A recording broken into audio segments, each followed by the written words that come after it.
Montana Territory, 1879. The winter's last snow clung to the peaks surrounding Silverwood Valley, a stubborn reminder that even in May, the frontier made its own rules.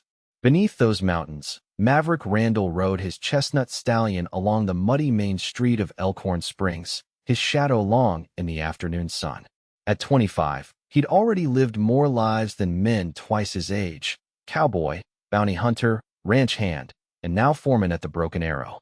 Most folks in town called him the steel-eyed cowboy behind his back, not for the pale blue of his eyes, but for the cold distance they held. Lean and broad-shouldered with a strong jaw that rarely smiled, Maverick kept his light brown hair neatly trimmed and his face clean-shaven, a rare vanity in these parts. His only concession to frontier flamboyance was the silver-trimmed black Stetson that never left his head. He dismounted outside the general store, boots sinking into mud as he secured his horse. Inside, he handed a supply list to Old Man Jenkins, ignoring the stares of two women whispering by the fabric bolts. He'd heard it all before: how handsome he might be if he ever smiled, how tragic that someone so young seemed carved from granite, how he'd turned down every dance at last month's social. Running the Broken Arrow don't leave time for foolishness, he'd tell anyone who asked why he kept to himself. The truth was deeper, lodged like a bullet too dangerous to remove. Love was a luxury the West didn't permit men like him. He'd learned that lesson at 14, watching Comanche raiders burn his family's homestead with his parents inside. Attachment was weakness. Survival meant standing alone. What Maverick wanted was simple: to save enough to buy his own spread someday, a place where he answered to no one. What he needed, the companionship that might heal the empty chambers of his heart, remained unacknowledged, even to himself. "Your supplies will be ready tomorrow, Mr. Randall," Jenkins said, adjusting his spectacles.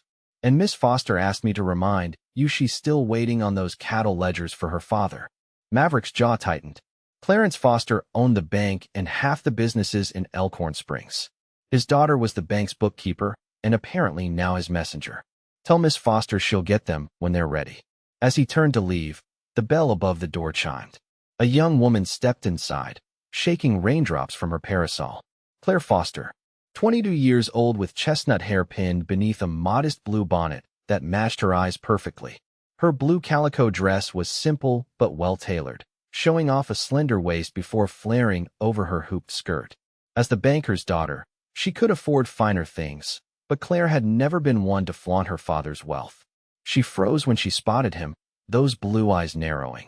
"Mr. Randall, what a surprise to find you in town rather than avoiding your paperwork duties."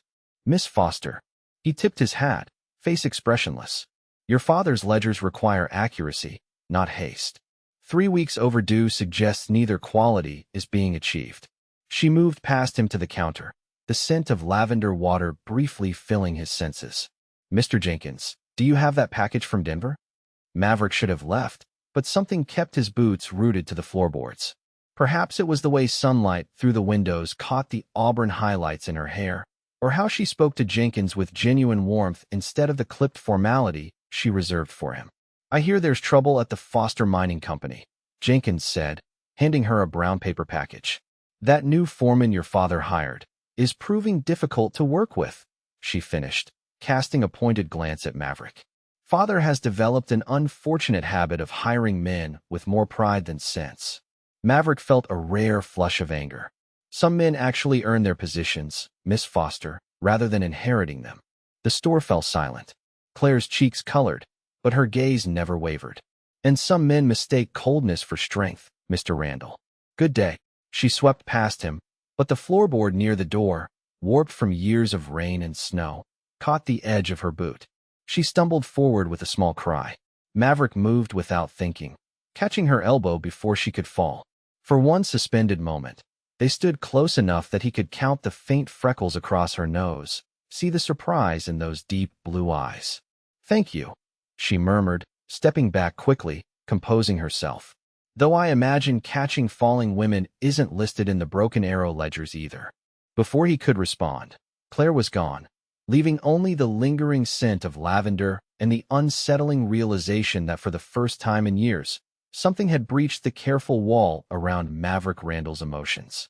2 days later, thunderheads gathered over the mountains as Maverick rode toward the bank, the completed ledgers secured in his saddlebag.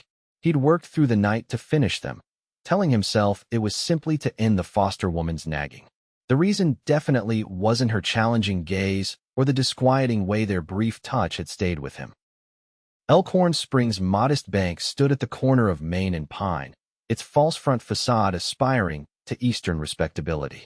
Inside, past the teller cages and polished counter, Claire sat at a desk, head bent over columns of figures, a pencil tucked behind her ear. The chestnut waves of her hair were gathered in a practical chignon, and she wore a sensible green dress with a white lace collar. She looked up when the door closed behind him, surprise briefly crossing her features before her professional mask returned. "Mr. Randall, has the impossible occurred? Are those actually the Broken Arrow ledgers?" He set them on her desk, complete and accurate. Only 3 weeks past due. She opened the top book, slender fingers trailing down columns of numbers. "Your handwriting is surprisingly neat.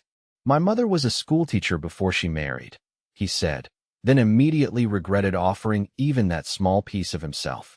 Something softened in Claire's eyes. "Mine was a concert pianist. She traveled all the way from Boston to perform in Denver. That's where she met Father."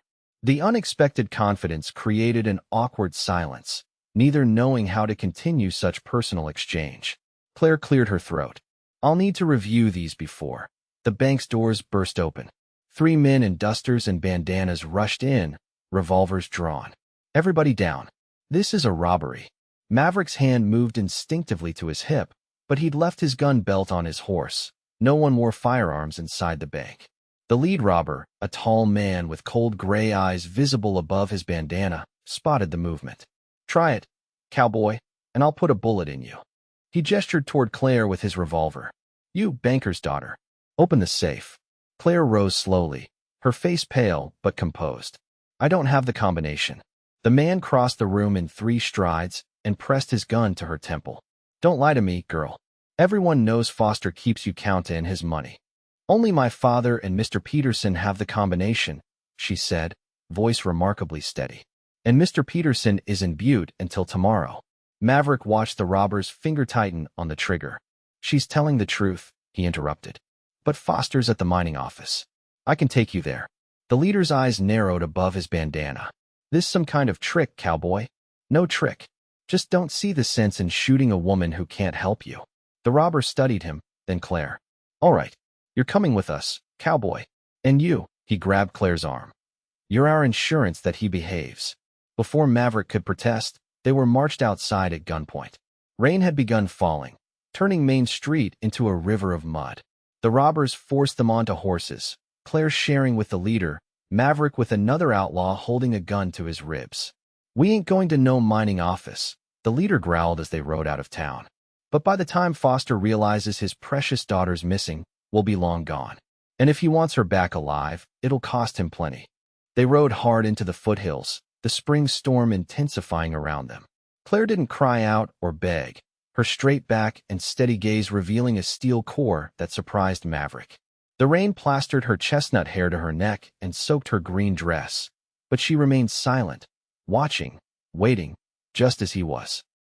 When they reached an abandoned line shack as darkness fell, Maverick had counted at least 3 mistakes the outlaws had made, not searching him thoroughly enough to find the small knife in his boot, keeping the horses saddled, and most crucially, underestimating Claire Foster. Inside the one-room cabin, they bound Claire's hands in front of her and tied Maverick to a chair, his hands behind his back. The leader removed his bandana, revealing a pockmarked face with a jagged scar across his chin. "Get a fire going," he ordered one of his men. "And Turner, write that ransom note. $5,000 ought to empty the banker's safe." "You won't get away with this," Claire said, the first words she'd spoken since their capture. "My father will bring every lawman in the territory down on you." The leader laughed. "By the time they find this place, we'll be halfway to Canada with Foster's money." He leaned closer to her. "Unless you'd prefer we just take payment another way." Maverick strained against his ropes, drawing the outlaw's attention. "Touch her, and I'll kill you." Big words from a man tied to a chair. The leader sneered. "What's she to you anyway? Heard in town you're the heartless cowboy who doesn't give a damn about nobody." Maverick didn't answer, but his eyes met Claire's across the dimly lit cabin. Something passed between them, understanding, perhaps, or a silent pact that they would both survive this night. Hours crept by. The storm intensified, rain hammering the roof as lightning illuminated the mountains. Two outlaws slept while the leader kept watch, occasionally drinking from a whiskey bottle. Maverick worked steadily at the ropes binding his wrists, using the rough edge of the chair to fray them strand by strand. Near midnight, the leader dozed off. Claire, who'd been watching as intently as Maverick, whispered, "Can you get free?" He nodded slightly. "Almost. When I do, be ready to run for the horses." "I won't leave you," she said with unexpected firmness. "This isn't the time for behind you on the wall." There's a shotgun. Maverick twisted enough to see it. A double barrel hanging on pegs. If he could reach it. The next flash of lightning was followed immediately by a deafening crack of thunder that shook the cabin. In that moment, Maverick snapped his frayed ropes and lunged for the shotgun. The leader jerked awake, raising his revolver. Claire kicked over the oil lamp, plunging the cabin into darkness broken only by flashes of lightning. Gunfire erupted. Maverick felt a bullet graze his arm as he swung the shotgun toward the muzzle flash. He fired once, heard a cry of pain, then grabbed Claire and pulled her toward the door. Outside, rain fell in blinding sheets. They ran for the horses, Maverick firing the second barrel behind them to discourage pursuit. They mounted the fastest horse and rode double, Claire's arms wrapped tightly around Maverick's waist as they galloped through the storm-lashed night. The mountainside trail had become treacherous with mud and runoff, forcing them to slow despite the risk of pursuit. "We can't make it back to town tonight," Maverick shouted over the storm. "There's another line shack near Clear Creek. We can shelter there." Claire's only response was to tighten her grip on his waist, her face pressed against his back.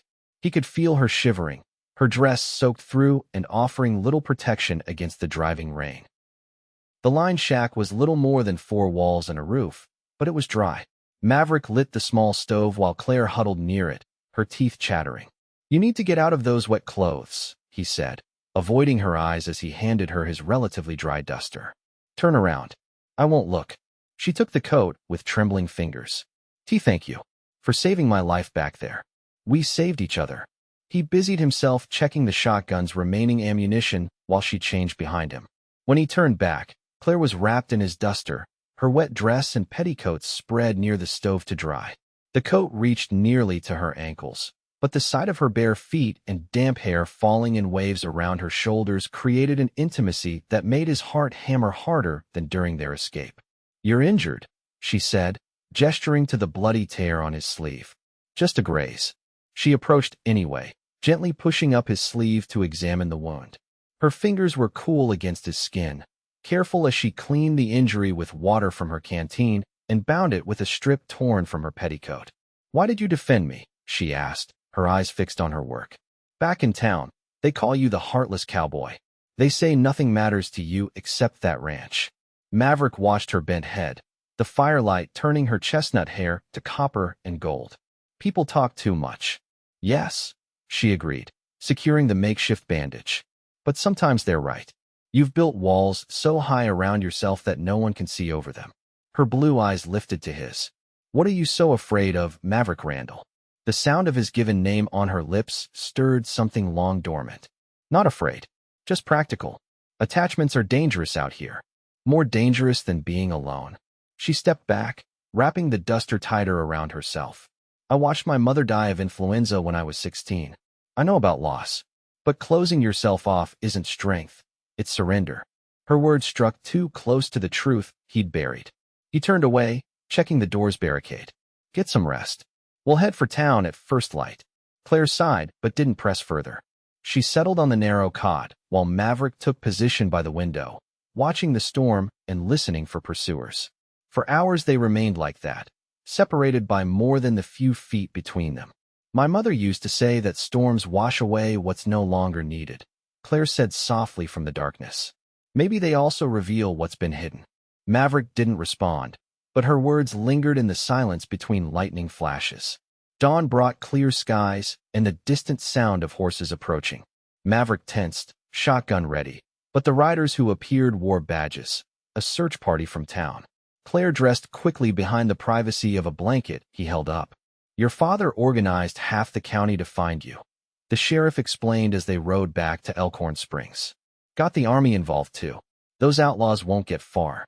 Claire rode beside Maverick, occasionally glancing his way, but he kept his eyes forward, the walls she'd briefly glimpsed behind firmly reconstructed in daylight. Clarence Foster was waiting on the steps of the bank, his normally imperious face haggard with worry.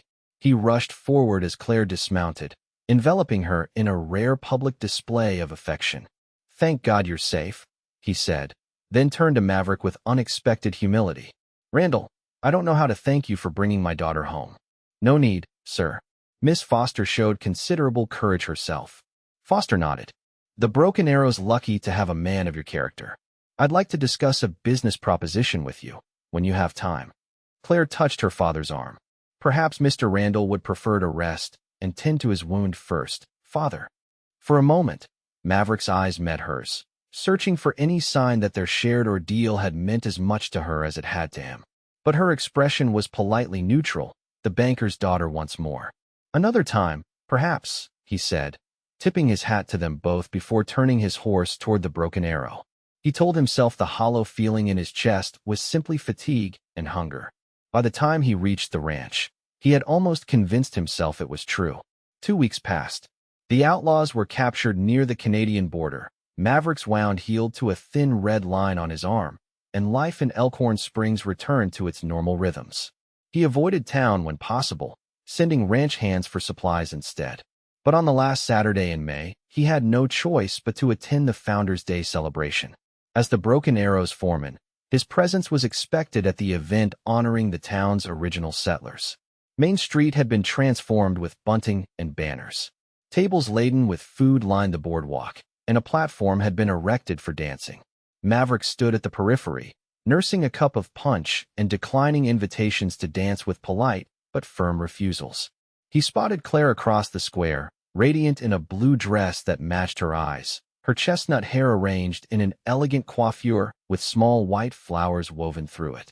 She was surrounded by admirers, the doctor's son, the new schoolteacher, even the young deputy, all vying for her attention.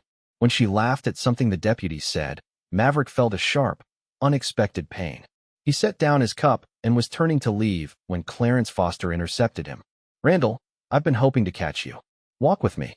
They moved away from the celebration, toward the quiet of the bank building. Foster unlocked the door and led Maverick inside. "I've been thinking about the Broken Arrow's expansion," Foster said, settling behind his desk. "The railroad's coming through Cripple Bend next year. Land values will triple. The ranch needs to secure water rights on the North Fork before someone else does." Maverick frowned. "Mr. Collins mentioned trying to buy that parcel last year.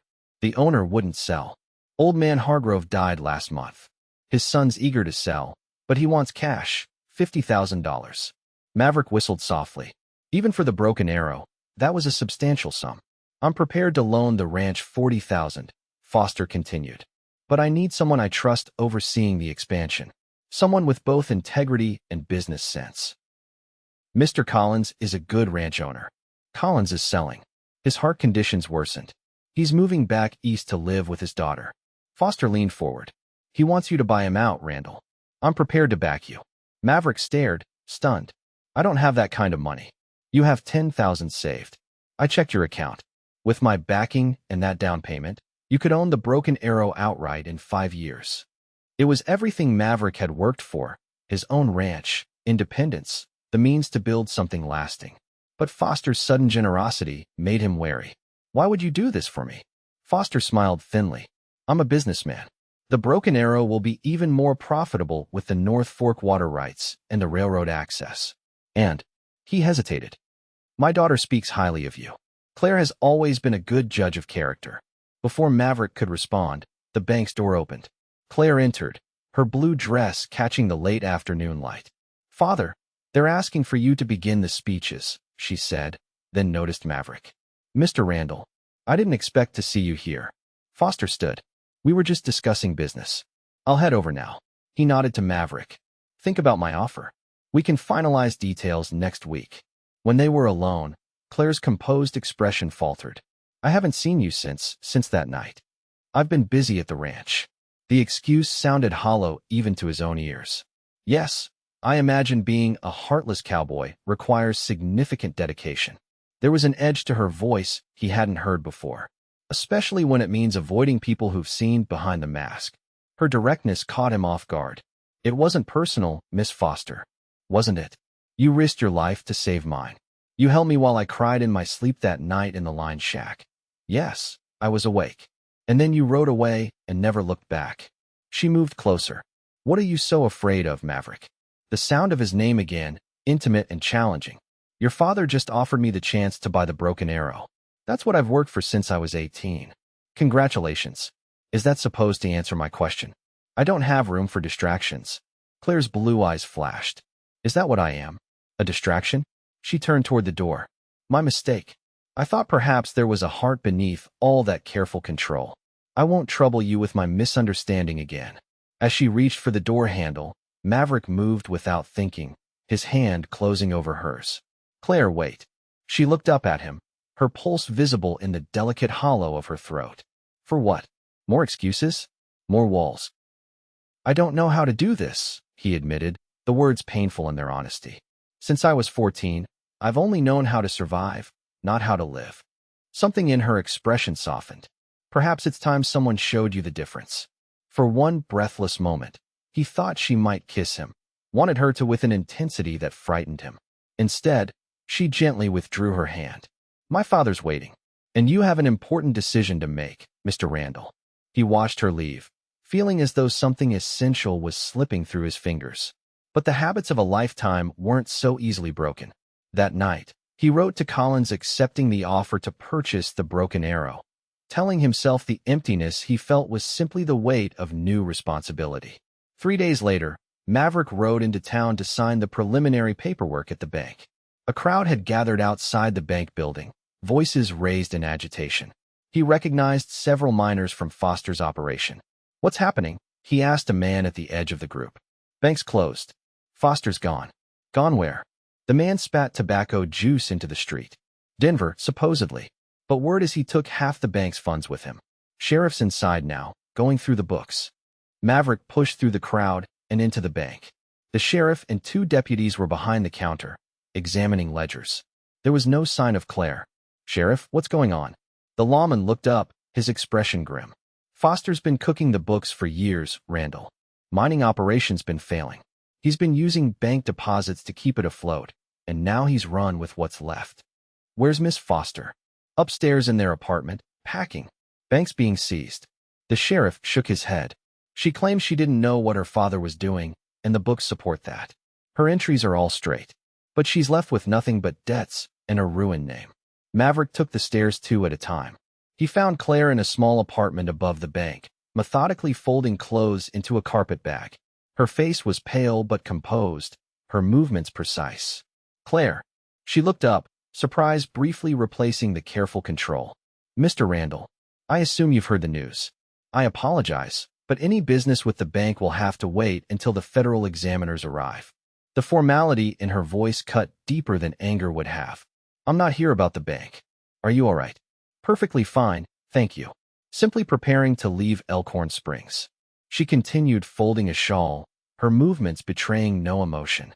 I've accepted a position as a schoolteacher in Helena. The stage leaves tomorrow. You don't have to go. I have precisely $8.16 to my name, Mr. Randall. My father has stolen every other penny, along with my good reputation and future prospects in this town. I most certainly do have to go. He moved closer. What if you had another option? Such as, for the first time, her composure cracked slightly. Staying to face the whispers and accusations? The pitying glances? The suspicion that I must have known what my father was doing. You could come to the broken arrow. Her hands stilled on the shawl. In what capacity exactly? As my wife. Claire stared at him, then gave a sharp, humorless laugh. How gallant. A proposal born of pity. I may have lost my fortune and good name, Mr. Randall, but I still have my pride. It's not pity. He struggled to find the right words, cursing his own emotional inexperience. I've thought of little else but you since that night in the line shack. And yet you avoided me for weeks afterward. Because what I felt scared me more than those outlaws' guns. The admission cost him, but he pressed on. I've spent my life believing attachment was weakness, that caring for someone only gave fate another weapon to use against me. Claire's expression softened slightly. And now I realize that not caring is the real weakness, that I've been hiding, not living. He reached for her hand, half expecting her to pull away. She didn't. I don't pity you, Claire. I admire your courage, your compassion, your ability to see through the walls I built. She studied his face. You once called me a distraction from your dreams of owning the Broken Arrow. I was wrong. What good is owning a ranch if I have no one to build a life there with? He tightened his grip on her hand. Come with me. Not because you have nowhere else to go, but because there's something between us worth exploring. For a long moment, Claire was silent, her blue eyes searching his. Then, slowly, she withdrew her hand. I can't. The rejection was a physical pain. I understand. No, you don't, she said quietly. I can't marry a man who might always wonder if I accepted out of desperation rather than love.